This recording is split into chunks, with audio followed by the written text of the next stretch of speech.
आता बघूया टॉप 9 महत्त्वाच्या बातम्या। आमचं सरकार आल्यानंतर मोठी पूजा करून राम मंदिराचं शुद्धीकरण करणार, काँग्रेस प्रदेशाध्यक्ष नाना पटोलेंचं वक्तव्य। राम विरोधी लोकांनी आधी स्वतःचं शुद्धीकरण करून हिंदू धर्माला मानतो असं प्रतिज्ञापत्र द्यावं, नाना पटोलेंच्या वक्तव्यावर देवेंद्र फडणवीसांची प्रतिक्रिया। मुख्यमंत्री अरविंद केजरीवालांची आज दुपारी 1 वाजता पत्रकार परिषद, तिहार जेलमधून सुटका झाल्यानंतर केजरीवालांच्या पत्रकार परिषदेचं आयोजन। साई रिसॉर्टचा अनधिकृत दुसरा मजला 10 दिवसांमध्ये पाडणार, सदानंद कदम यांची मुंबई उच्च न्यायालयात हमी, कदम यांच्याकडून न्यायालयाला लेखी प्रतिज्ञापत्र सादर।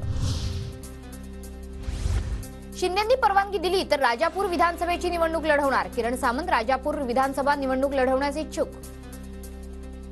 करावा, अन्यथा एकनाथजी शिंदे साहेबांनी जर मला परवानगी दिली तर मी लांजा राजापूर विधानसभा क्षेत्रातून निवडणूक लढण्यास तयार आहे।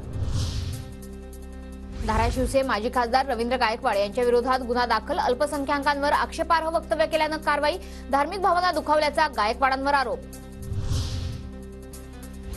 मुंबईत उद्या रेल्वेच्या तिन्ही मार्गांवरती मेगा ब्लॉक, माटुंगा ते मुलुंड, कुर्ला ते वाशी आणि सांताक्रुज ते गोरेगाव दरम्यान अभियांत्रिकी आणि देखभालीची कामं पूर्ण करण्यासाठी ब्लॉक असणार। कोकण किनारपट्टीसह राज्यभरात अवकाळी पावसाचा जोर वाढणार, हवामान खात्याचा अंदाज।